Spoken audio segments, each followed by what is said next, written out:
네, 정신과 의사들이 들려주는 실전 육아 이야기 뇌생맘 클리닉 첫 번째 시간입니다. 먼저 저희 멤버들 소개로 좀 시작을 해볼게요.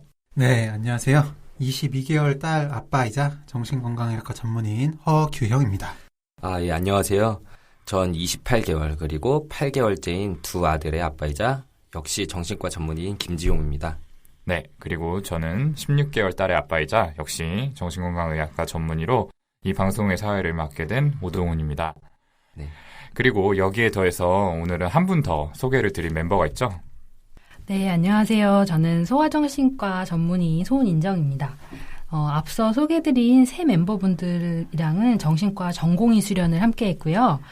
저는 다른 멤버분들이랑은 달리 아직 미혼이라 아이가 없어요. 그래서 실전 육아에는 세 분이 선배라는 생각이 들고요.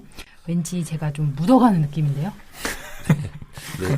손인정 선생님 그냥 평소 목소리로 방송을 해주시는 게 방송하다 보면은 좀 편해지셔서 이제 본색도 편하게 드러내실 수 있을 거라고 생각합니다. 아무튼 첫 방송부터 너무 저희 밑바닥을 드러내면은 조금 잘릴 위험도 있기 때문에 좀 자중하고요. 네. 오늘 첫 시간이다 보니까 저희가 이렇게 맘키즈 코너를 위한 오디오 캐스트를 새로 시작하게 되었는지 좀 설명을 드려야 될 것 같아요. 그렇죠. 네. 지금 저희 소개에서 들으셨듯이 저희가 다들 육아에 좀 관심이 많을 수밖에 없어요. 거의 그걸로 인생을 지금 보내고 있는데, 네. 아무래도 저희가 정신과 의사다 보니까 주변에서 이렇게 육아도 좀 궁금한 것들을 물어보실 때도 많더라고요. 근데 저도 다 배우긴 배웠는데, 이게 또 이론을 현실에 적용하는 게 참 쉽지도 않고, 그죠. 네, 완전히 다른 문제더라고요. 그래서 저희와 같은 처지에 계실 많은 분들이 궁금해하시고 또 힘들어하실 점들을 저희가 같이 고민하고 해결해 나갔으면 좋겠다는 생각에 한번 시작해보면 어떨까 이런 생각을 했었죠. 네, 저도 진짜 이론처럼 되지 않는다는 걸 많이 느꼈어요. 실제로 아이 키울 때 제 의견보다 이제 정신과 의사가 아닌 와이프의 의견을 따를 때가 사실 더 많죠. 진짜 제 의견이 통하는 경우가 드문데 그래서 정말 궁금할 때는 여기는 이제 손인정 선생님 그리고 또 지금 함께 하지는 못했지만 함께 수련받았던 소아정신과 전문의인 그 나무기 누나가 또 있거든요. 그 사람한테 이제 물어볼 때도 있었는데요. 이렇게 저희는 이제 바로 물어볼 친구가 있어도 답답할 때가 많은데 다른 분들은 얼마나 답답하실까 생각이 많이 들었습니다. 네, 그리고 기존 육아에 대해서 이미 좀 좋은 칼럼들이나 방송들이 좀 많이 있지만 육아 현장에 있는 이런 젊은 의사들이 들려드릴 수 있는 이야기들이 또 많고 또 다른 도움을 드릴 수 있을 거라는 생각에서 이렇게 시작하게 된 것 같아요. 저도 소아정신과 전공하면서 배운 지식들 그리고 진료 현장에서 만난 많은 아이들이랑 부모님들 이렇게 직접 만나 뵙고 쌓아나간 경험을 토대로 실질적인 도움을 드릴 수 있다면 정말 좋을 것 같아요. 네. 이 중에서 이제 저희 애가 제일 어리니까 제가 이 중에서는 제일 육아 초보일 것 같은데요. 그쵸. 육아도 거의 안 하고 계시고. 무슨 소리예요? 제 인생이 육아인데. 주말에만 조금씩 보고 계시잖아요. 전혀 그렇지 않고요. 마음으로는 늘 함께하고 있습니다. 근데 저희가 이제 육아 방송 같은 거를 많이 챙겨 듣지는 않지만 이제 대개적으로 칼럼이나 육아 방송이나 이런 것들의 기조를 봤을 때 조금은 전문적인 지식을 많이 전달해 드리다 보니까 조금 딱딱한 분위기로 가는 경우도 꽤 많이 있는 것 같아요. 네. 이제 저희들은 이제 아무래도 육아를 또 함께 하고 있는 아빠 입장이다 보니까 좀 이런저런 얘기, 고충 이야기도 좀 편하게 하면서 여러분들에게 지식도 또 재밌게 전달해 드리자는 그런 목적으로 방송을 시작하게 됐고요. 이 방송 통해서 청취자 여러분과 같이 공부를 해나간다는 마음으로 저도 한번 열심히 해보도록 하겠습니다. 네, 저도 고민 상담한다는 약간 사심 같은 게 그죠. 저희의 좀 고민을 해결했으면 하는. 네, 그렇습니다. 네, 멤버분들 막상 이렇게 아이를 키우면서 부모가 되니까 어려운 부분들이 있고 또 궁금한 부분들도 굉장히 많을 것 같은데 어때요? 사실 한두 개가 아니에요. 너무 많죠. 너무너무 많죠. 네, 굳이 예를 들어보자면 너무 어린 애들 TV 보여주지 말라 이런 말도 많잖아요. 근데 안 보여주려고 해도 몇몇 순간에 진짜 어쩔 수가 없어요. 예를 들어서 나가서 밥 먹을 때나 그렇죠. 진짜 집중해야 되는 타이밍에는 어쩔 수가 없는데 요즘 드는 생각에 우리 엄마는 뽀로로도 없던 시대에 어떻게 핸드폰도 없는데 저랑 형을 어떻게 키웠지? 이런 생각도 들고. 네. 근데 그게 또 저희 어머니는 10째 중에 막내거든요. 외할머니는 대체 어떻게 키우는 거지? 그런 생각이 드는데 장난 아니네요. 진짜 어떻게 해야 되는지 고민이 많아요. 네, TV 얘기 지금 지용이 형이 해줬는데 저도 그 아이가 한 15개월 정도인가? 그때 TV를 보여줬었어요. 근데 너무 잘 보는 거예요. 막 춤을 추면서 좋아하고 박수 치고 막 그리고 또 직접 안 놀아줘도 막 혼자 잘 보니까 많이 보여줬었죠. 그러다가 이렇게 너무 큰 자극에 노출되면 안 되는데 라는 생각이 들어서 요즘에 사실 아예 안 보여준 게 한 2달 좀 넘었습니다. 와. 정말 힘든데 잘했다 생각은 들면서도 예, 다시 한번 힘드네요. 진짜 아예 안 보여줘? 예, 아예 지금 일단 핸드폰 원래 이제 자기가 막 찾아가지고 들어가가지고 막 뭐 네네. 핑크퐁 뽀로로 막 이런 거 봤었는데 이젠 핸드폰 자체를 안 주거든요. 대단하다. 스마트폰이 너무 직관적이어서 저희 애도 벌써 뭐 유튜브에서 자기가 막 찾아가지고 28개월 그죠. 애들이 익히기가 좀 쉬워요. 그리고 한참 많이 볼 때는 막 리모컨 들고 와가지고 막 쥐어주고. 맞아요. 아무튼 허경훈 선생님 의지가 정말 대단하신데 대단하네. 저도 자극이 좀 과하다는 생각에 처음에는 좀 제안을 해보려고 했는데 이게 정말 쉽지가 않더라고요. 특히 이제 외식하러 식당에 가게 되면은 거의 뭐 유튜브 트는 게 일상이에요. 그래서 애기 의자에 앉혀놓으면은 이게 안 앉아 있고 계속 나오려고 기를 쓰거든요. 그렇다고 이제 바닥에 풀어놓을 수도 없는 거잖아요. 그래서 며칠 전에 제가 밥 먹으러 식당에 갔다가 어김없이 저희는 아직 폴로보다는 이제 핑퐁 영상을 굉장히 좋아하는데 네. 그죠. 우리 떼창한 적도 있었죠. 우리도 모르게 그 아기상어 동영상을 틀어주고 나서 이제 막 죄책감에 휩싸여서 있는데 주변을 보니까 부모님들이 전부 애들한테 동영상을 보여주면서 밥을 먹고 있더라고요. 이게 어떻게 보면 좀 우픈 상황인데 사실 좀 마음의 위안을 많이 얻었습니다. 네. 근데 저희 육아 얘기만 좀 하다 보니까 지금 손희정 선생님 약간 멍 때리고 앉아 계시는 것 같은데 선생님 혹시 진료 보면서 좀 들었던 고충 어떤 게 좀 기억나세요? 근데 그 말씀하신 그런 TV나 스마트폰 사용 문제가 굉장히 좀 흔한 예라고 볼 수 있을 것 같고요. 그리고 이렇게 육아 전반에 있어서 아이에게 어떤 점들을 좀 제한하고 또 허용하고 또 훈육해야 하는지에 대해서 전반적으로 좀 어려움이 많으신 것 같아요. 그래서 아이가 커갈수록 고집이 세지고 지시에 잘 따르지 않아서 아침마다 준비시켜서 유치원이나 학교 같은 데 이제 보내느라고 전쟁을 치른다는 어머님들도 많으시거든요. 맞아요. 저희 애는 이제 16개월밖에 안 됐는데도 이제 고집이라는 게 생겨가지고 막 자기가 해달라는 거 안 해주고 이제 다른 걸 제안하면은 굉장히 짜증을 막 내더라고요. 다 알아들으면서 왜 이러냐. 내가 원하는 건 그게 아니다. 빨리 동영상 켜라. 애들이 처음 말하는 단어가 그거잖아요. 아니야. 맞아요. 아니야. 이거. 저희 계속 그러고 있어요, 지금. 다 그럴 시기네요, 벌써. 아무튼 지용 형 아들이 이제 꽤 지금 컸죠. 말 너무 잘해서 문제죠, 이제. 고집 꽤 세지 않아요? 답이 없죠. 저희 집의 상황분이십니다. 모시고 사는군요. 네. 이거 해라 이러면 바로 이렇게 해드리고. 해드리겠습니다. 그러니까 힘싸움이라는 게 안 되는 것 같아요. 그냥 참아보고 안 주려고 해도 결국에는 막 들어 누워버리고. 그거 어디서 배운 거죠? 들어 누는 거? 가르친 적이 없는데. 본능인가요? 네, 들어 누워가지고. 저 쇼핑몰 바닥에 그냥 갑자기 팍 누워버리면은 이거 어쩔 수 없구나. 혹시 허경 선생님 들어 누우신 거 아니에요, 언제? 유리는 보고 배운 거 아닌가요? 어디 동영상에서 보니까 같이 들어 눕는 동영상이 있긴 했는데. 제가 먼저 한 적은 없거든요. 아무튼 정말 이렇게 여러 가지 고충이 많네요. 저희가 잠깐 얘기를 했는데도.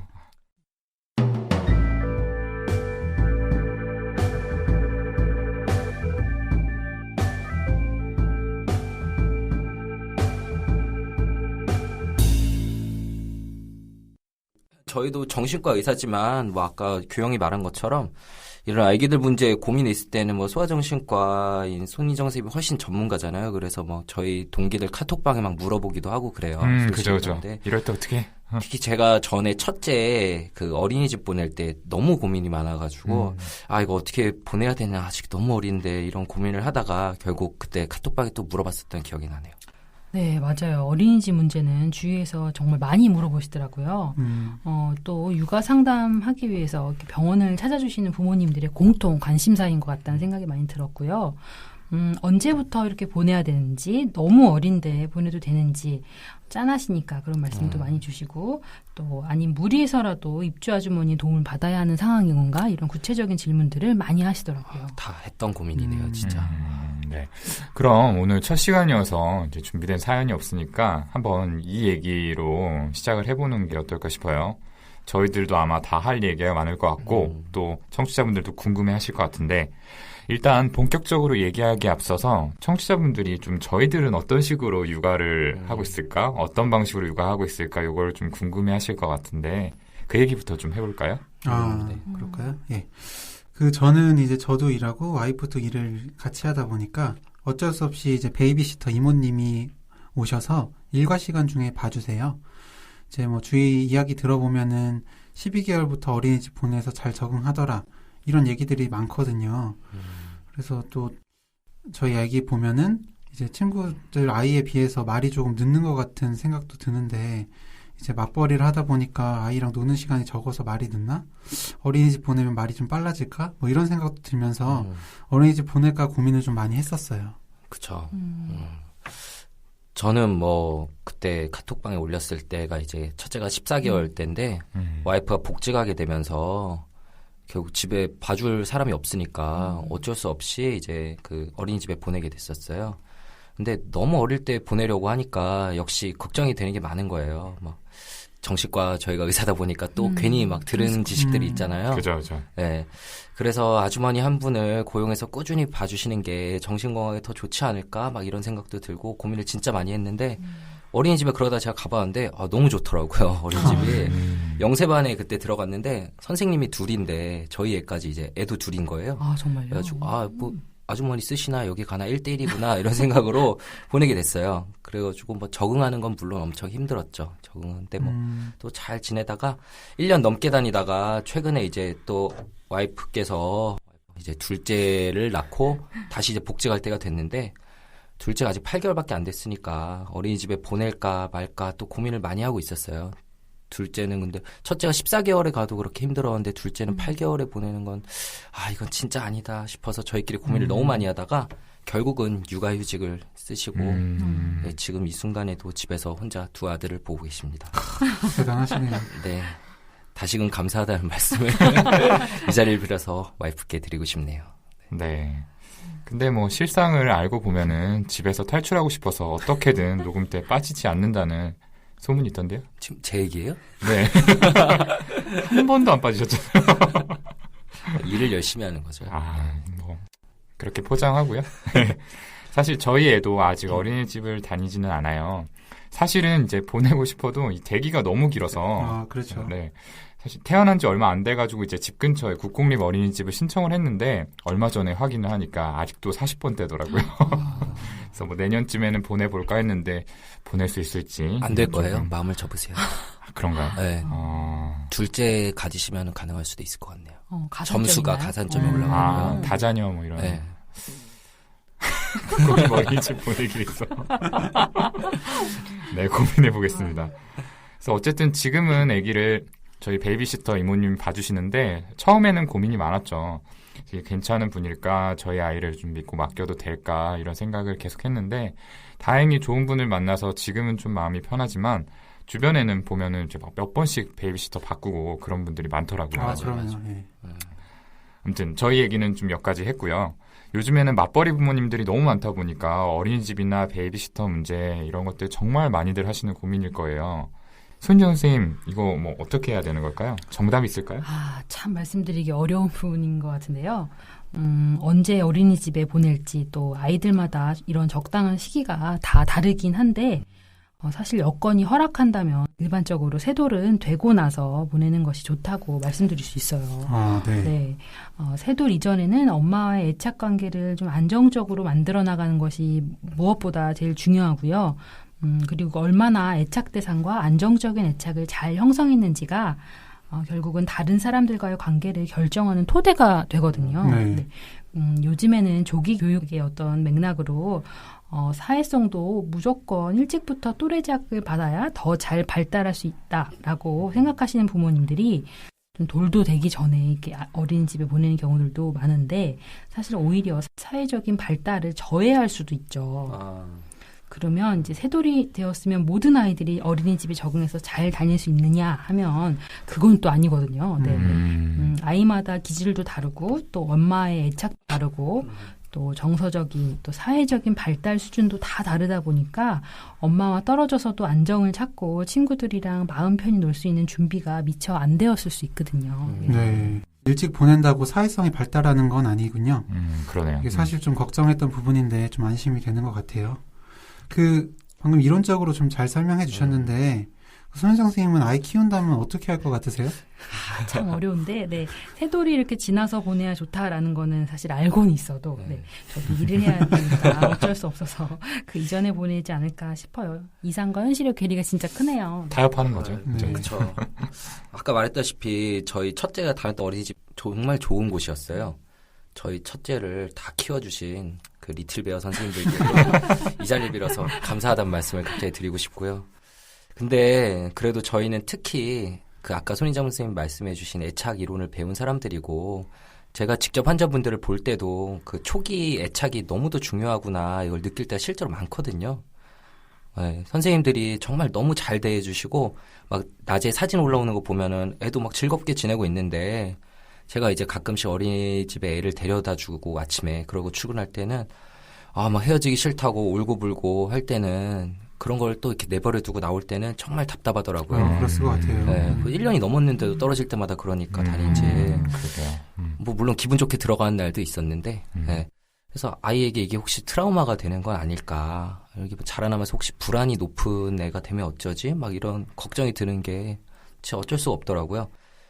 그리고 또 사담인데 그래서 이제 그만뒀잖아요. 어린이집 다니는 걸 이제 그만두고 이제 육아를 집에서 하고 있는데 얼마 전에 이제 어린이날 아침에 애들이 이렇게 자고 있는데 제가 깨우려고 이제 놀러 나가야 되니까 이누야 어린이날인데 놀러 나가야지 이렇게 말했더니 애가 약간 잘못 알아들은 거예요. 어린이날을 이렇게 어린이집으로 어린이집 가야지 이렇게. 네, 갑자기 우는 목소리로 막 어린이집 가기 싫어 막 이러는데 또 짠해지더라고요. 네.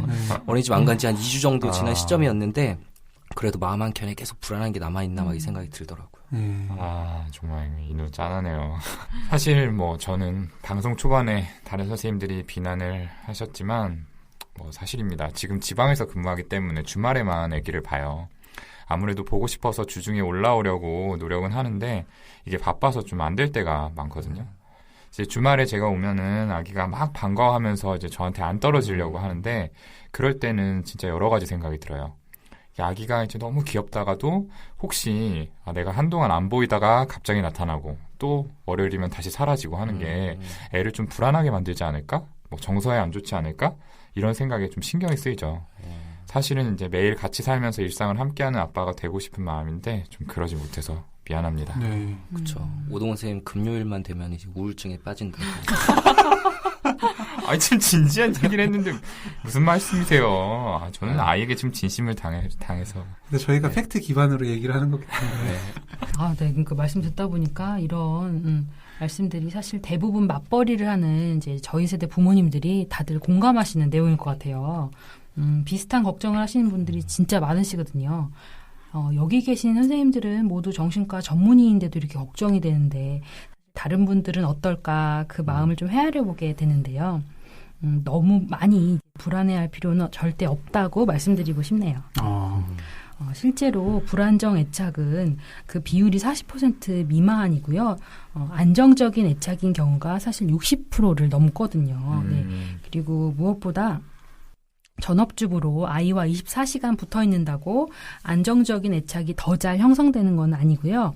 우리가 항상 공부했듯이 육아는 양보다는 질이기 때문에 맞벌이로 바쁜 부모님도 하루 30분 아니면 주말에 1시간이라도 온전히 아이를 위한 놀이 시간도 가지고 또 정서적으로 이렇게 교감해 나간다면 충분히 안정적인 애착을 형성해 나갈 수가 있고요. 오히려 아이에 대한 미안함이나 죄책감 때문에 불안한 마음이 커져간다면 그 불안이 아이에게 옮겨갈 수가 있으니까요. 네. 그래서 현재 주어진 여건 속에서도 충분히 잘해나갈 수 있다라고 좀 용기를 드리고 싶네요. 양보다는 질이다. 되게 중요한 말이겠네요. 전에 저희 교과서에서도 봤던 것 같은 기억이 나는데 이제 베이비시터를 고용하는 경우에도 엄마와 더 강한 애착을 형성하게 된다는 내용이 있었는데 그런 맥락인가 보네요. 그리고 그 애착에 대해서 말씀해 주셨잖아요. 애착 대상, 뭐 안정적인 애착에 대해서 얘기를 하셨는데 뭐 애착이 구체적으로 뭔지, 뭐 애착이 또 왜 중요한지 청취자분들께서 좀 궁금해하시진 않을까요? 네, 정리해서 말씀을 드릴게요. 네. 애착은 아이와 그 아이를 돌보아주는 사람 사이에 정서적인 유대다라고 이제 정리를 할 수 있겠는데요. 애착 대상의 양육 체계랑 그리고 이렇게 상호작용을 하는 아이의 조절 체계를 아울러서 애착 체계다라고 이렇게 불러요. 네. 이 애착 체계가 왜 중요한가 하면은 태어나서는 생존에 이렇게 필수적일 뿐만 아니라 자기 정체성의 핵심을 형성하는 발달 과정에서 제일 중요한 기능을 하기 때문이거든요. 네. 어린아이가 불안하거나 두려움을 느끼는 상황에서 본능적으로 애착 대상이랑 이렇게 가까워지려고 하고 또 엄마를 찾잖아요. 불안할 때 그렇죠. 아이들은. 네. 애착 대상으로부터 안정감을 얻으려고 하는 이런 애착 행동을 하게 되는데 이런 욕구들이 거절당하거나 또 부분적으로 충족되거나 일관성 없이 충족될 경우에는 불안정한 애착 체계가 발달하기 쉽게 돼요. 네, 그런데 다행인 것은 애착은 한 대상하고만 형성하는 것이 아니라 여러 사람과도 형성할 수 있고요. 또 그 애착 대상 간의 위계도 존재하게 되거든요. 네. 그렇죠. 위계가 있죠. 네. 그래서 예를 들면 엄마하고 1차적인 애착을 형성했다 하더라도 할머니나 어린이집 선생님이나 또 돌보아 주시는 이모님과도 2차적인 애착을 형성할 수가 있어서 엄마가 없는 상황에서도 이렇게 다른 애착 대상에게 위로받고 안정감을 이렇게 찾아나갈 수 있는 거죠. 네, 그리고 애착 형성의 중요한 기간은 언제인지, 언제까지 형성이 되는 건지 이런 것들이 또 궁금해 하실 것 같아요. 애착의 중요한 기간은 생후 첫 1년이라고 할 수가 있는데요. 이 1년 동안 아기는 어머니와의 상호작용을 통해서 대인관계와 감정을 조절하는 어떤 기본 틀을 만들어냅니다. 이 기본 틀은 이후에 애착 상황에서 애착 인물과의 상호작용과 정서 경험을 조절하는 역할을 하게 되는 거고요. 발달이 진행됨에 따라서 이 틀이 점차 안정화되고 공고해지게 됩니다. 이 기본 틀을 이제 애착 패턴이라고 부르는데요. 이 생후 첫 1년 동안의 애착 패턴이 시간이 경과함에 따라 변화하기는 하지만 큰 골격은 대부분 남아있게 된다고 해요. 그래서 이런 영아기 애착 패턴은 질적 특성에 따라서 몇 가지로 좀 나눠볼 수가 있는데요. 네. 안정 애착, 그리고 불안정 애착인 3가지, 회피적 애착, 양가적 애착, 혼란된 애착, 이렇게 크게는 4가지로 좀 나눠서 볼 수가 있겠습니다. 일단 안정 애착의 아기들은 안전하다고 느낄 때는 이제 주변 탐색을 하고, 그렇지 않을 때는 어떤 애착 대상과의 관계를 통해서 위안을 얻고자 하는 유연성을 가지고 있죠. 나머지 3가지 불안정 애착에 대해서는 우리 허규영 선생님한테 좀 소개 부탁드릴게요. 네. 나머지 불안정 애착인 이제 회피적 애착과 양가적 애착, 혼란된 애착에 대해서 하나씩 좀 설명을 드리겠습니다.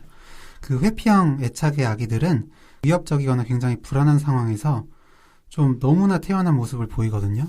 그래서 침착한 것으로도 보일 수가 있는데 사실 이제 고통을 느끼고 있음에도 애착 대상한테 위로해달라고 하는 이런 요구가 소용없을 거라는 걸 아는 거예요. 포기를 해버린 거죠. 양가적 애착의 아기들은 애착 대상과의 분리에 너무나 큰 고통을 느끼다 못해서 막 분노하고 집착하고 이런 모습을 보이기도 합니다. 그러다 보니까 이런 양가적 애착의 아기들은 정서적 안정 사태를 회복하는데 보다 이제 오랜 시간이 걸린다고 하더라고요. 마지막으로 혼란된 애착의 아기들은 애착 대상 앞에서 막 얼어붙거나 멍한 상태에 빠지는 것처럼 이해할 수 없는 반응을 보이기도 합니다. 혼란된 애착 타입이라고 해서 늘 그런 모습만 보이는 건 아니고 스트레스 상황에 따라서 회피형 애착의 모습이나 양가적 애착의 모습처럼 일관되지 않은 모습을 보이는 게 특징이죠. 네. 네. 되게 뭐 이론적인 설명이 좀 길었는데 워낙 요즘 많이 나오는 내용들이잖아요. 애착에 관해서는. 그래서 듣고 계시는 분들도 아마 잘 알고 계시지 않을까 싶고 저는 얘기 듣다 보니까 제가 이제 트레이닝 받을 때 소아정신과에 왔던 한 애가 생각났어요.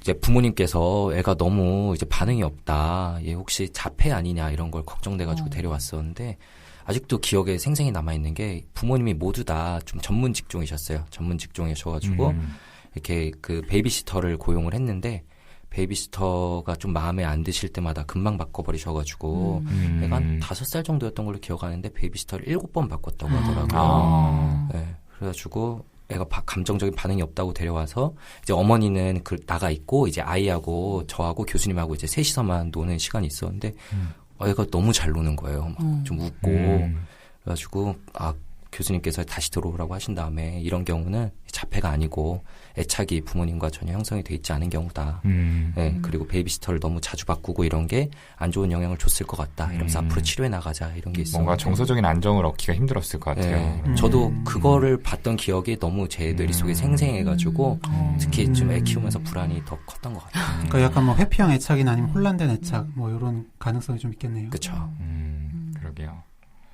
아까 이제 김지용 선생님 말씀하신 것처럼 요즘에는 이론 소개들이 워낙 잘 돼 있는데 사실은 저희가 경험했듯이 실전에서 이론을 그대로 적용하기가 아주 쉽지는 않죠. 꼭 저희가 정신과 의사라서가 아니라 요즘에 이상적인 육아 방법을 소개한 책들이 많아서 저희보다 잘 아시는 분들도 굉장히 많이 계시더라고요. 그럼요. 네. 그런 분들이 막 육아 블로그 이런 거를 운영을 하시는데 와이프가 한번 그걸 보더니 진짜 대단하다 이 사람들 하면서 거기서 끝나는 게 아니라 막 스트레스를 받더라고요. 그렇죠. 이제 그 방법 그대로 해주면 얼마나 좋을까 싶지만 사실은 대부분의 부모님들 저희를 포함해서 대부분은 그게 여건상 안 되니까 이제 저희는 아이한테 분명히 최선을 다한다라고 생각을 하는데 그래도 계속 좀 부족한 부모가 되는 느낌 이런 걸 좀 많이 받는 것 같아요. 완전 동감된 말이네요. 저는 그래서 그 연예인 분들께서 육아하는 그 TV 프로그램 있잖아요. 네. 저는 너무 안 보게 돼요. 못 보겠어요. 와이프가 보고 있어도 자연스럽게 피하게 되고. 그래서 내가 왜 이렇게 계속 불편한 거지? 그렇게 생각을 해봤더니 거기 보면 이제 아버지가 애들이랑 되게 많은 시간을 보내주고 여러 가지 막 저는 해보지도 못한 여러 가지 경험들을 하잖아요. 그러니까요. 진짜. 네. 근데 나는 그러지 못하고 있으니까 부럽기도 하고 결정적으로는 아이한테 되게 미안한 감정이 들고 뭔가 점차 저 스스로도 막 싫어지는 거죠. 그걸 보고 있으면. 진짜 똑같은 마음이에요. 네. 네. 저도 처음에는 그런 육아 예능이 굉장히 신선하고 재밌어서 막 챙겨봤었거든요. 근데 현실적인 여건이랑 너무 거리가 있다는 생각이 요즘엔 너무 들고 또 불편한 마음에 잘 안 보게 되더라고요. 사실 대부분의 엄마 아빠들은 제 시간에 퇴근도 잘 못하잖아요. 네, 그죠. 부러운 마음이에요. 그렇게 하고 싶은데 안 되니까. 이렇게 아이랑 놀아주는데 돈도 나오면 얼마나 좋을까. 솔직히 막 이런 생각이 들기도 하고. 그리고 거기에 있는 약간 아기 용품 이런 것들도 너무 좋은 것들이잖아요. 다 PPL일 것 같은데. 그런 것도 좀 부럽죠. 그렇고. 네. 네. 좀 다른 얘기인데 저는 이제 평소에도 감정 표현이 좀 풍부하지 않은 편이거든요. 이야기를 할 때도 좀 주로 듣는 편이고 그래서 사실 정신과 하게 된 부분도 있는데요.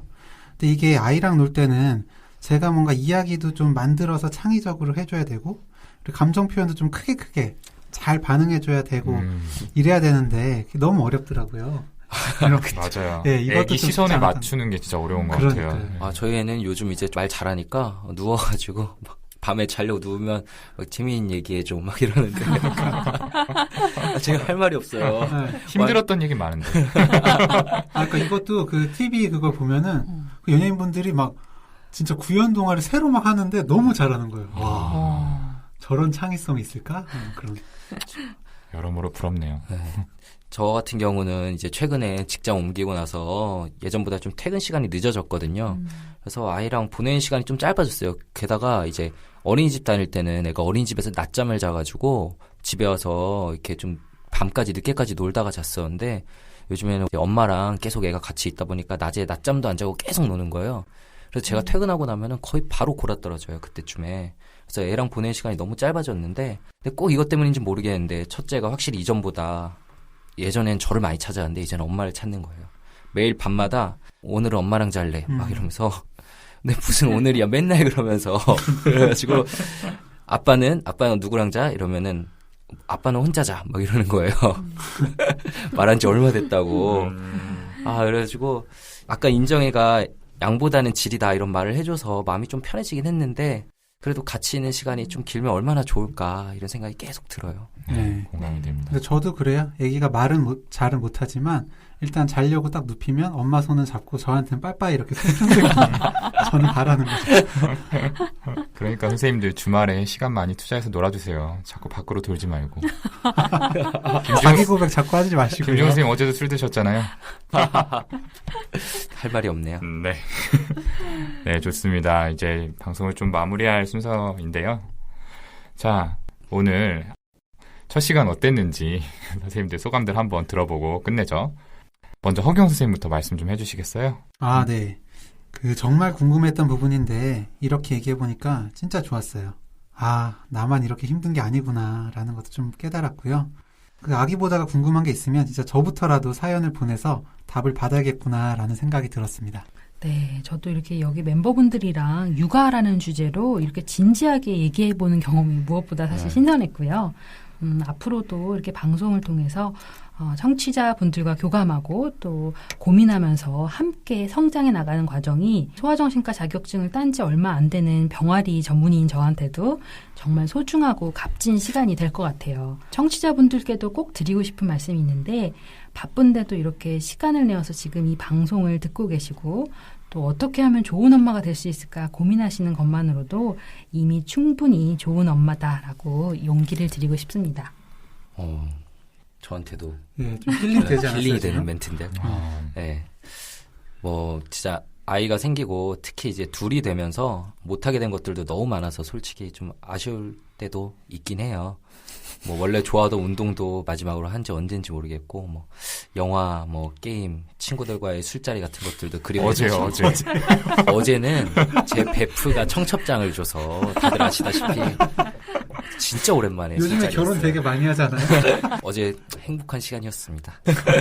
근데 이제 애들이랑 놀다가도 저도 모르게 어쩔 수 없이 아들 바보가 되어가는 것 같아요. 다른 두 선생님도 완전 딸 바보 아빠들이고. 네, 프로 아들러시죠. 저희 아까 말한 아쉬움에 대한 그런 생각들을 스스로 접게 되는 것 같아요. 내가 결국 더 좋은 거, 내가 더 행복한 거에 집중하게 되니까. 저와 비슷한 생각 하시는 분들도 많으시겠죠? 그렇죠. 그래서 이왕 하는 육아 어떻게 하면 잘할 수 있을지, 그리고 이 방법이 맞는지 등등 궁금하신 점들 사연 보내주시면 저희가 한번 이론과 현실의 사이에서 찾아낸 답들을 좀 알려드리도록 하겠습니다. 저도 잘 모르지만 손인정 선생님이 답을 해주시겠죠. 손인정 선생님 믿고 가는 거죠. 네. 저희는 좀 배우는 입장에서. 그런 의미에서 이제 청취자분들께 사연 보내주실 메일 주소를 좀 소개해드릴게요. brainformam@gmail.com입니다. 철자 말씀드리면은 BRAIN 숫자 4 MOM 그리고 gmail.com이고요. 아이를 둔 부모님의 고민이라면은 어떠한 거라도 다 좋습니다. 아니면은 혹시 공유하고 싶은 육아 팁이 있거나 소중한 육아 경험 같은 것도 보내주시면은 저희가 감사히 받고 이 시간에 소개해드리도록 하겠습니다. 네. 저희들 다 사실 아빠가 된 지 오래되지는 않았지만 이미 육아가 저희 인생에 뗄 수 없는 부분이 된 것 같죠? 저 같은 경우에는 어제 방송 준비를 해야 되는데 어젯밤에 계속 곰 3마리랑 악어떼 춤춰달라고 막 이러면서 막 악어떼 춤추자고 그래서 막 바닥을 기어다녔는데 이것 때문에 방송 준비를 제대로 못해서 밤 늦게 잤습니다.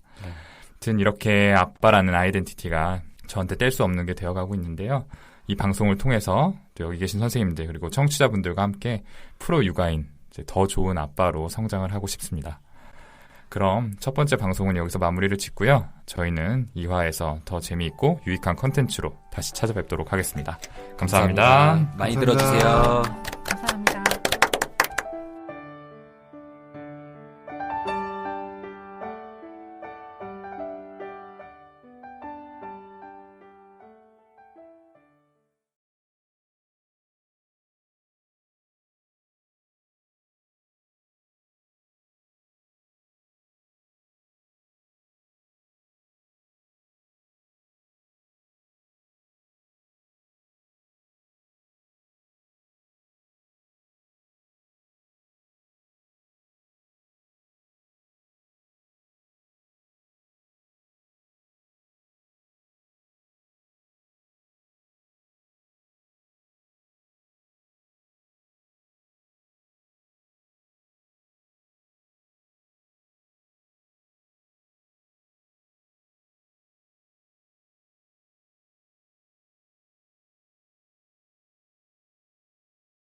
네, 안녕하세요. 정신과 의사들이 들려주는 실전 육아 이야기 뇌생맘 클리닉 두 번째 방송을 시작합니다. 먼저 저희 멤버들 소개부터 드리고 시작하겠습니다. 네, 안녕하세요. 23개월 딸 아빠이자 정신건강의학과 전문의인 허규영입니다.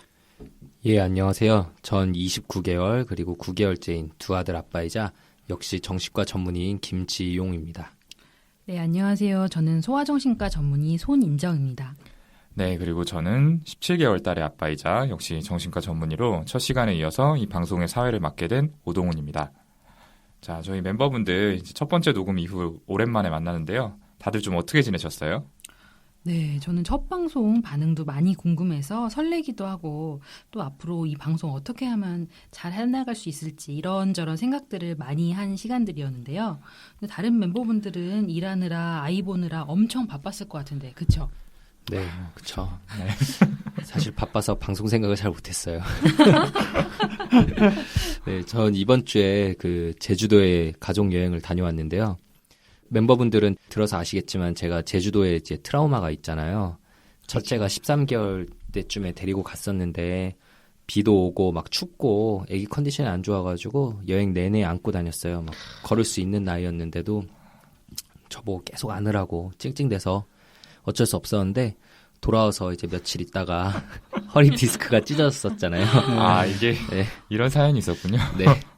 물론 그 당시에는 그냥 뭐 수그려서 양말 신다가 디스크가 그런 줄 알았는데. 찢어졌지만 그 직전에 이런 힘든 여행이 있었는데 그래서 이번엔 게다가 애 둘 데리고 가니까 좀 솔직히 겁도 나고 했었는데 다행히 너무 잘 놀고 왔어요. 날씨도 좋고 뭐 저도 육아 스킬이 이제 많이 생겼는지 첫째랑 둘이서만 이렇게 잠수함도 타러 다녀오고 막 이전만큼은 힘들지 않더라고요. 네, 역시 프로 아들러.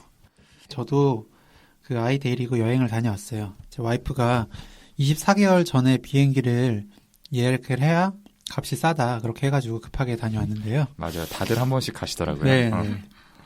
제 자리가 거의 만석이라서 아이가 울면 어떻게 하나 걱정하면서 갔는데 뭐 다행히 비행기에선 조용히 좀 잘 있었어요. 걱정이 많이 돼서 지용 형한테 아기 헤드셋도 빌려서 갔는데 쓸 일이 거의 없을 정도로 잘 있었죠. 근데 이제 아이가 공갈적 꼭지를 아직 못 뗐는데 안 챙겨갔더니 진짜 그야말로 헬이었습니다. 네, 그거 없으면은 뭐 난리 나죠. 난리 나죠, 진짜. 네, 저희도 저번에 여행 때 안 가져갔다가 진짜 완전 고생한 적이 있었는데 저는 아이가 생긴 이후로 계속 드는 생각이 그거 공갈적 꼭지 누가 만들었는지 몰라도 진짜 노벨 평화상 줘야 된다. 저는 그렇게 생각하고 네. 있는데 맞아요. 저희 애는 좀 공갈적 꼭지를 좀 일찍 뗀 편인데 떼기 전에 제주도 여행 갔다가 한번 잃어버린 적이 있거든요. 꼭지를 가져왔는데 잃어버렸어요. 근데 애가 도저히 밤에 잠도 못 자고 통제가 안 돼가지고 결국에 다음날 여행을 중단하고 그 제주 시내에 있는 모 마트에 가서 급하게 하나 샀던 기억이 있습니다. 그러니까요. 저도 거기 가서 하나 샀어요. 현지 꼭지로. 네. 네, 이건 일종의 기념품이네요, 그것도. 네.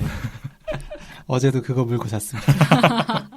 근데 애들이 그것도 공갈 꼭지의 모양이 약간 바뀌면은 맞아요. 그거 맞아요. 예민한 애기들 네, 있더라고요. 그냥 확 뱉어버리고 막 이러던데. 그래서 저희 애도 똑같은 거 찾느라고 막 한참 뒤졌어요. 아. 네. 색깔이랑 모양이랑 똑같은 거. 저희 애는 그래도 다행히 있기만 하면. 좋은 딸이네요. 네, 꼭꼭. 귀여워. 귀엽네요. 아무튼 오늘도 이렇게 시작을 육아 이야기로 해봤는데요. 자, 오늘 이 시간은 이제 청취자분께서 보내주신 사연으로 좀 앞으로 이야기를 나눠볼 예정입니다. 이제 막 첫 방송이 나갔는데 감사하게도 사연을 보내주신 분이 계셨어요. 이 사연을 소개드리기에 앞서서 먼저 감사하다는 말씀을 드립니다. 그럼 이제 오늘 보내주신 사연을 소개해줄 사연 요정은 저희 김지용 선생님께 좀 부탁드려보겠습니다. 네, 학교 동기들 사이에서 지드래곤이잖아요. 목소리 진짜 기대되는데요. 얼굴 때문인가요? 지드래곤이라는 건. 네, 뭐 단순히 이름이 같아서이니까 벌써부터 안티를 만들고 싶지는 않고요. 네, 어쨌든 성원에 힘입어 시작해 보겠습니다.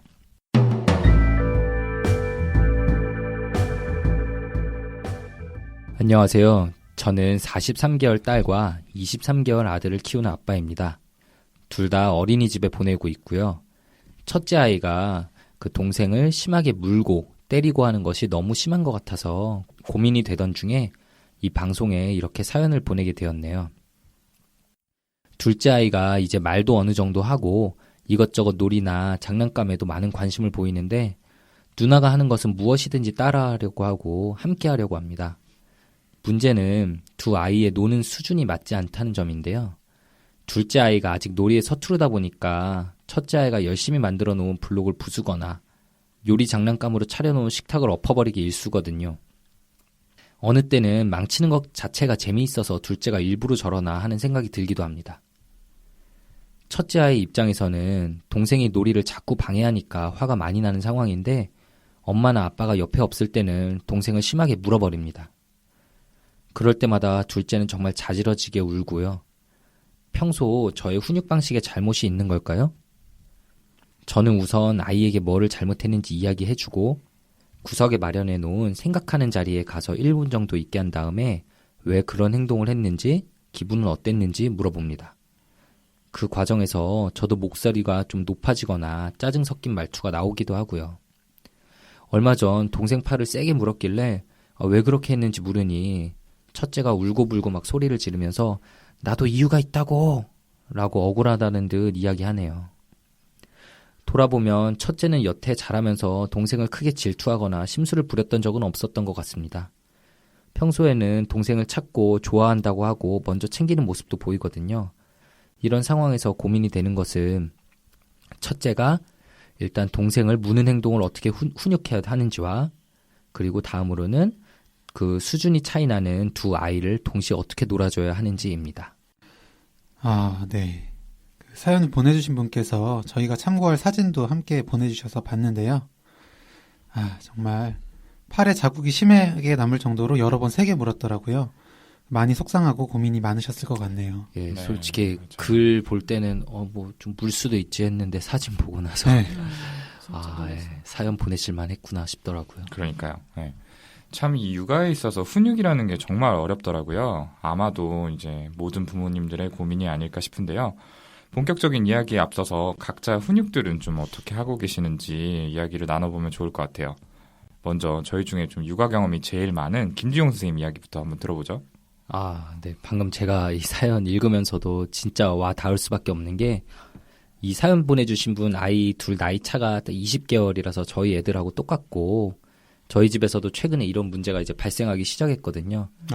저희 이제 둘째는 아직 말도 못하고 막 기어다니긴 하지만 이제 형이 하는 것만 보면은 다 쫓아가서 만지고 이렇게 막 뺏으려고 하고 하더라고요. 그러면 첫째가 이제 기특하게 일단 말로 막 준우야 안 돼. 이거 내 거야. 막 이렇게 얘기하는데 말이 안 통하니까 당연히 계속 달려들잖아요. 그러다가 이제 첫째가 막 참지 못하고 둘째를 확 밀어서 넘어지다가 바닥에 머리를 부딪히고 막 이런 적도 몇 번 있어요. 지금도 이마 가운데 빨갛게 혹이 나 있고 이런데 아이고. 진짜 난감하더라고요. 첫째를 거기서 막 혼내면은 준우가 안 된다는데 이누 폴리 뺏어갔어 라면서 막 우는 목소리로 말하거든요. 자기 입장에서 얼마나 억울하겠어요. 그죠. 네. 근데 둘째를 혼내자니 얘는 알아듣지도 못할 것 같고 근데 또 가만히 놔두면 이런 일 계속 생길 테니까 결국에는 뭐 둘 다 혼내죠. 이제 못 움직이게 꽉 안고 잘못한 점을 알려준 다음에 잘못했다는 말을 하고 동생에게 사과하면 이렇게 놔주는 방식으로 하는데 막 꽉 안고 있으면 답답해 놔줘 막 이러면서 결국에는 미안하다고 하는데 이게 좀 반복되고 있으니까 효과가 있는 건지는 잘 모르겠어요. 네. 아무래도 이제 아이가 어리면은 언어적인 의사소통이 어렵다 보니까 훈육이 좀 더 어렵게 느껴질 때가 많은데요. 허경 선생님은 좀 어떻게 하고 계세요? 네. 다들 알고 계실 텐데 저희 아이가 이제 먹는 거 너무 좋아해요. 예, 23개월 여아인데 벌써 15kg 나가거든요. 그러니까 살이 너무 쪄서 이제 아기가 먹고 싶다고 해도 이제 제한을 하는 편이에요. 근데 그거 솔직히 다 너 닮아서 그런 건데 뭐라 그럴 수도 없잖아. 그 청취자분들께 설명을 드리자면요. 이 규영이는 대학생 때 점심시간에 뷔페에 들어가서 먹다 보니까 저녁 시간이 되어서 새로 나온 디너 메뉴까지 먹고 나오셨다는 그런 전설 같은 일화가 있는 분이거든요. 그렇죠. 햄버거 집에 가도 절대 한 개로 끝내는 법이 없으신 분이시죠. 네, 지금 이제 바뀌었습니다. 네. 근데 어쨌든 이제 눈앞에 먹을 게 보이는데 안 주면 이제 소리를 심하게 지르거든요. 그럴 때 이제 주로 훈육을 하게 되는데 이제 낮고 위험 있는 목소리로 안 돼. 이렇게라고 하라고 하잖아요. 그죠. 근데 이제 청취자분들도 지금 들으시겠지만 제 목소리 톤 자체가 그렇게 낮은 편이 아니에요. 그래서 잘 안 되거든요. 그래서 그런지 이제 아이가 소리는 소리대로 막 지르고 저는 또 지치고 생각하니까 또 지금 힘든데 이제 주말에만 아이를 보는 오동훈 선생님 좀 어떻게 하시는지 궁금하네요. 저 뭐 주말에만 보면 에너지가 넘쳐서 그러니까요. 아주 잘 볼 수 있을 것 같은데. 꼭 그렇게 주말에만 본다고 강조를 해야 되나요? 네. 평일에도 마음으로 함께하고 있고요. 페이스톡도 많이 하고 그렇게 합니다. 네. 저도 이제 아이가 고집이 생기면서 슬슬 훈육이 필요하다는 생각을 하고 있는데요. 특히 최근에 자기가 달라는 물건을 주지 않거나 또 밖에 나가자고 요구할 때 들어주지 않으면은 엄청 좀 화를 내는 경우가 있어요. 심지어 어떤 경우에는 그 핑크 노래 중에서 본인이 마음에 드는 노래가 안 나온다고 화를 내는 경우도 있더라고요. 그래서 이제 웬만하면 받아주려고 하는데 애가 이제 때를 쓰면서 물건을 던지거나 아니면 이제 저나 와이프를 때리거나 이런 행동들을 하면은 그때는 제지를 하죠. 그래서 잡아서 자리에 앉혀놓고 최대한 화를 내지 않으면서 단호하게 이건 안 돼, 이건 나쁜 행동이야 이렇게 이야기를 하려고 하는데 사실은 잘 안 돼요. 실제로는 너 내가 하지 말라고 했지? 좀 소리가 좀 격하게 나갈 때가 많은데 또 이야기하다 보니 좀 미안한 마음이 드네요. 저희한테 할 때처럼요? 아, 무슨 말씀이세요? 전 항상 온화하죠. 아, 그래도 정신과 트레이닝이 어디 가지 않겠지 했는데 정말 좀 잠깐 어디 갔나 봐요. 네. 그만큼 실전 육아가 힘든 거라는 생각이 들고요. 네. 예쁜 말투로. 네. 소린전 선생님도 나중에 어떻게 되나 두고 보죠. 소아정신과 선생님인데. 그러니까 네. 어떻게 하시는지. 그러니까요. 제 머리 못 갖는다고. 네. 그렇고요.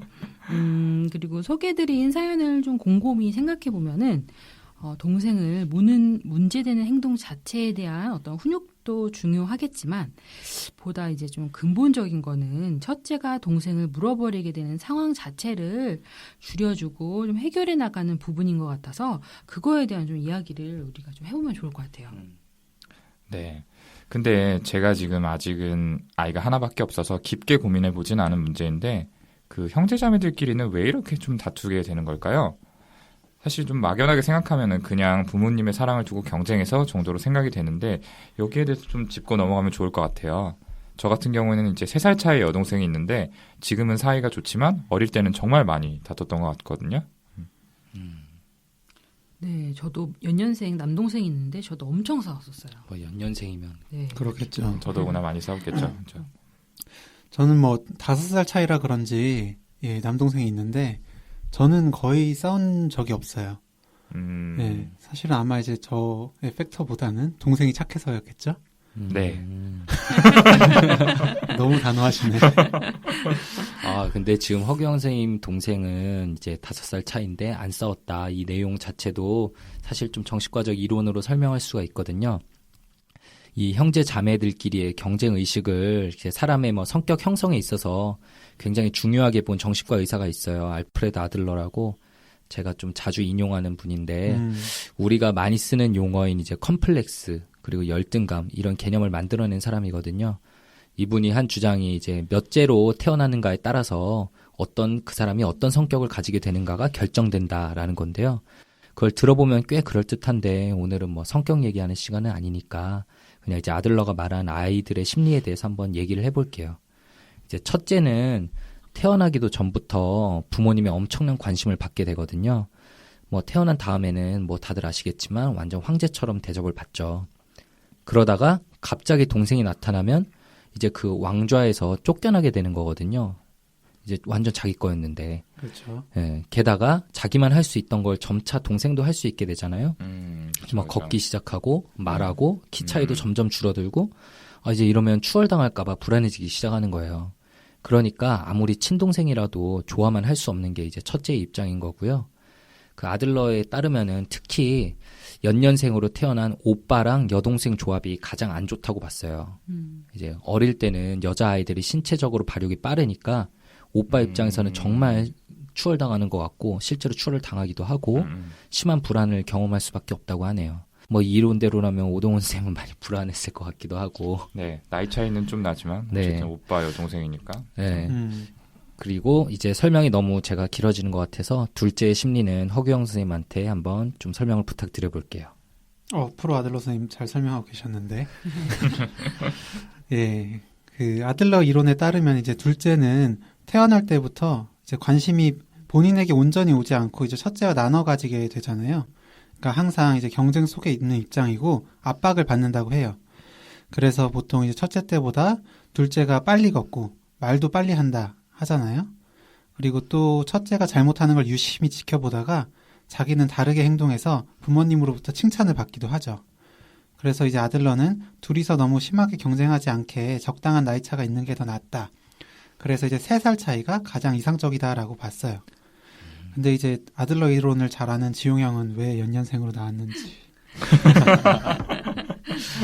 네, 뭐 저에게 질문한 허규영 선생님도 잘 아시겠지만 이렇게 사람의 일이란 게 계획대로 되지 않더라고요.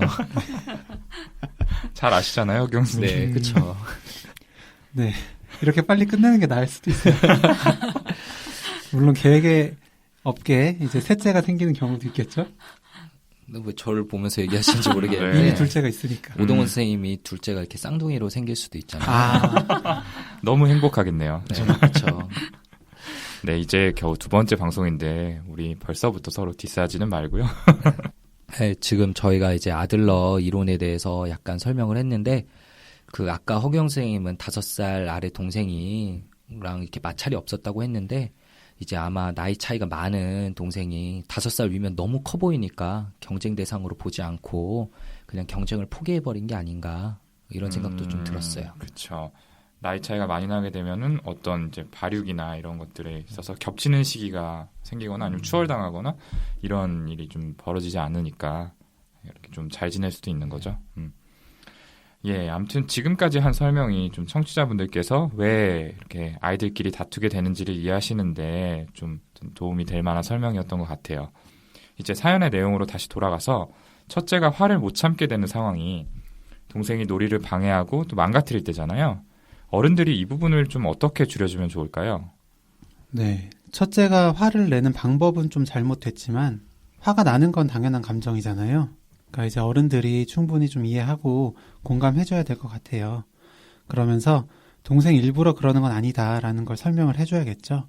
아마 이제 1-2번 정도로는 아이가 절대 이해는 못할 것 같고 보살이 되는 심정으로 반복해서 설명하고 이해해주는 게 필요할 것 같습니다. 네, 확실히 그 아이가 이해하는 데는 정말 시간이 오래 걸리겠죠. 어떻게 보면 시간이 오래 걸린다는 표현보다 그 일정 나이가 되어야 가능해진다는 표현이 좀 더 정확할 것 같기도 하고요. 그 저희 집에선 와이프랑 저랑 이제 첫째는 이제 한 원숭이 정도, 둘째는 이제 한 강아지 정도 수준이라고 얘기를 하고 있거든요. 그래서 상대방의 입장에서 생각해보는 능력 자체가 지금 이 애기들처럼 어릴 땐 아예 없는 거잖아요. 그 예전에 공부했던 기억으로는 이게 뭐 초등학교 들어갈 무렵에나 생긴다 이렇게 나와서 진짜 이렇게 나이 먹어야 생기는 건가? 이렇게 좀 당황했던 기억이 있는데 진짜 그렇게 되나요? 손인정 선생님? 네. 심지어 초등학생들도 사실은 공감 능력이 덜 발달된 상태여가지고 아주 부족하거든요. 네. 네. 그래서 어른들이 생각하는 것보다는 아이들이 다른 사람의 어떤 마음을 이해할 수 있는 능력이 되게 부족하다. 이렇게 생각해 볼 수 있을 것 같아요. 그렇죠.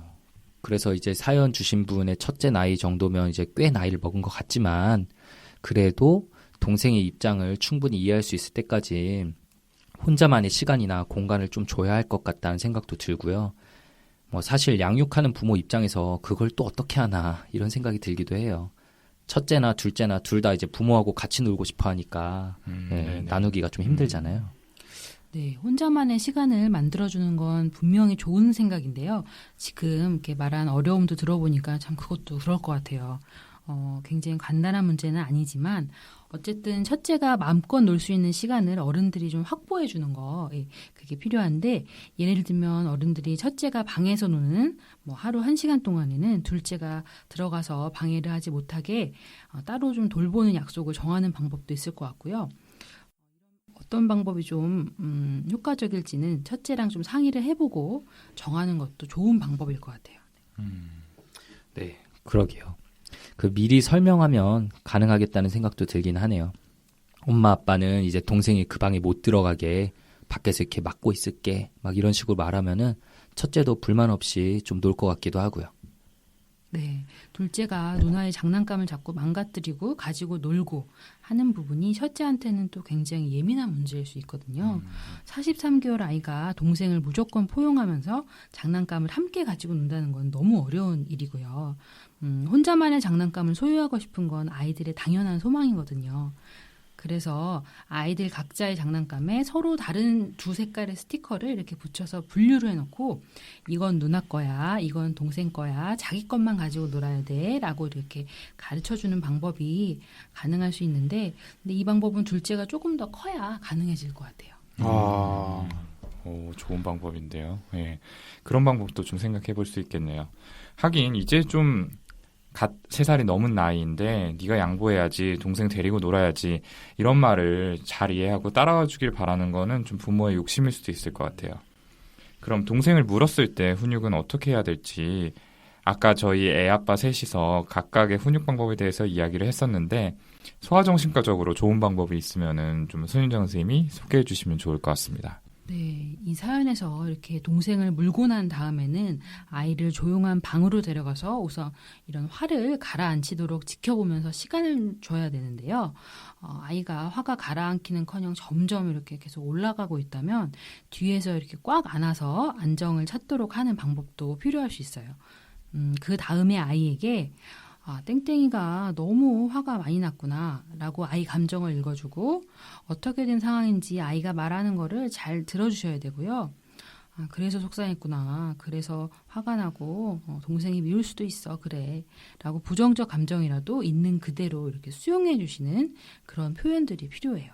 그리고 앞으로는 동생이 방해하지 못하게 어른들이 어떤 노력을 할 건지 구체적으로 좀 설명해 주시면서 그런데 엄마 아빠도 최선을 다할 거지만 동생은 아직 어려서 갑자기 또 이렇게 방해를 할 수도 있어. 그럴 때 화가 많이 나겠지만 절대 때리거나 물어서 아프게 해서는 안 돼 라고 분명히 말해 주셔야 되겠죠. 네, 지금 손인정 선생님이 말한 거 이렇게 나중에 녹음한 거 이렇게 들으면서 적어놨다가 그대로 해야겠다는 생각이 드네요. 굉장히 구체적이어가지고. 네네. 네. 근데 훈육이 진짜 어려운 게 하다 보면 부모 입장에서도 화가 날 수 있으니까 감정이 실리고 이 사연 보내주신 분도 이렇게 짜증이 새어나올 수 있다, 새어나왔다 이런 말씀을 하셨잖아요.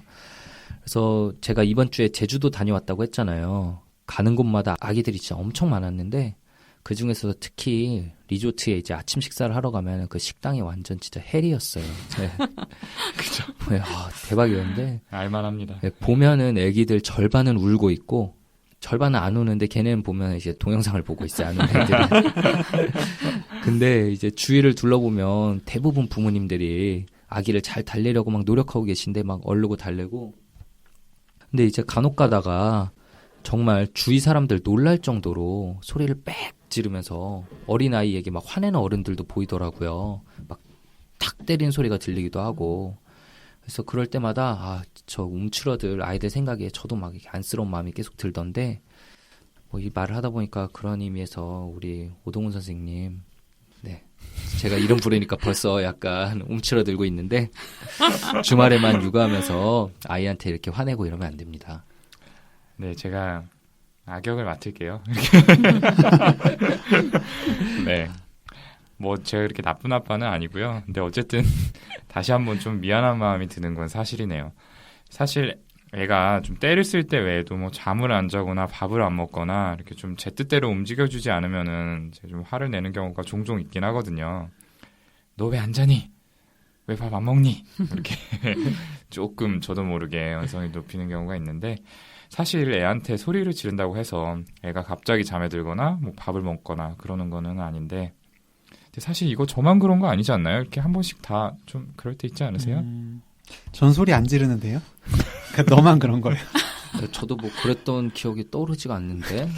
그러니까. 예, 제가 이 방송에서 악역을 맡고 있다는 점 청취자분들께 다시 한번 말씀드립니다. 네. 근데 이제 저는 아이가 말을 안 들을 때 이제 뭐 아이의 대꾸를 안 하고 무시할 때가 좀 많아요. 이것도 사실 소리만 안 질렀다 뿐이지 저의 화내는 방법이라고도 할 수 있을 것 같은데 아이가 계속 우는데 잘 달래줄 방법은 모르겠고 저도 이제 나만 이렇게 아이를 울리나 싶어서 미안한 마음이 많이 듭니다. 네, 맞아요. 훈육을 할 때 부모님들의 어떤 태도가 제일 중요한데 무섭게 겁을 주는 거는 아이가 당장의 어떤 두려움 이런 것들 때문에 잠깐 수그렸다가 다시 또 행동을 반복하게 될 가능성이 있고요. 그리고 조금만 더 커버리면 소용이 없어지는 데다가 무엇보다 행동 교정은 잘 되지 않으면서 아이랑 관계만 나빠질 수 있거든요.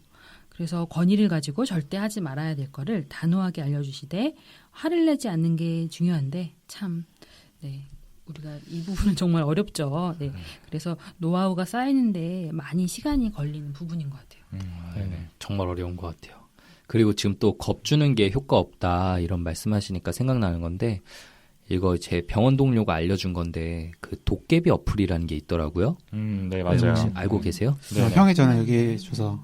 네, 맞아요. 전 지금도 깔려 있어요. 그게 저도 한번 들어보니까 특정 상황들이 다 나와 있어요. 뭐 예를 들어서 양치 안 할 때, 밥 안 먹을 때 이런 식으로 돼 있어서 애가 밥 안 먹을 때 그 버튼 누르면 도깨비한테 전화 와가지고 막 너가 밥 안 먹는다며 잡으러 가야겠다. 막 정확하진 않지만 뭐 이런 식의 멘트가 나오는데 효과가 되게 직방이다라고 하더라고요. 저한테 이제 제가 정신과니까 써도 되는 거냐 물어보길래 소아정신과도 아니고 나도 몰라. 뭐 예전에 뭐 망태 할아버지 다 뭐 많이 들었을 텐데 뭐 그거랑 비슷한 것 같고 너무 자주만 쓰지 않으면 괜찮지 않나? 뭐 이렇게 대답을 했었는데 손인전 선생님 같이 있는 기회에 한번 좀 물어보고 싶네요. 네네. 저도 궁금했는데 사실 저는 아이 임신한 걸 알게 됐을 때 이 어플을 알게 돼가지고 그때 깔았어요. 그래서 좀 이렇게 사용해보니까 재밌더라고요. 또 이렇게 막 지옥 도깨비입니다. 왜 또 말을 안 듣습니까? 뭐, 바꿔주십시오. 뭐 이렇게 멘트가 나와요. 전화를 바꾸라는 거예요? 전화 바꾸라 그러는 거예요. 막 호호호호 뭐 처녀 귀신입니다. 뭐 이렇게도 나오고 뭐 아무튼 다양한 상황이 있는데 그래서 굉장히 막 한참 좀 따라하고 다녔던 기억이 있어요. 그래서 아이가 뱃속에 있을 때부터 훈육은 이걸로 해야겠다라고 마음을 먹었었는데 근데 사실 이제 주변 이야기를 들어보면은 아이가 너무 무서워가지고 막 울고 오히려 그래서 막 그것만 이제 들이대면은 자지러지듯이 막 이렇게 울어서 통제가 안 되는 경우가 있다 이런 얘기도 들리더라고요. 그래서 아직 사용은 못했어요. 그런 재밌는 어플이 있는지 몰랐네요. 오죽하면 사실 나왔을까 싶기도 하고요. 네, 얼마나 무섭게 거기서 목소리가 이렇게 나오는지는 제가 잘 모르겠는데 망태 할아버지나 도깨비를 빌어서 이렇게 겁을 주는 그런 방식들보다는 부모님이 이렇게 권위를 가지고 아이한테 지시하고 따라오도록 하는 이런 경험들을 쌓아나가시는 게 더 좋지 않을까요? 네, 좋습니다. 손인정 선생님 이야기 듣다 보니까 손인정 선생님 목소리로 어플을 한번 만들어 보면 어떨까? 연락 주세요. 네. 저희 딸의 이름이 은호인데요. 그 은호야라고 하면서 이렇게 좀 상황에 맞게 몇 가지 버전 만들어 주시면 맞춤형으로 제가 이렇게 틀어주려고요. 인정입니다. 네. 아직도 울고 있나요? 바꿔주십시오. 웃음이 점점 영혼이 없어지는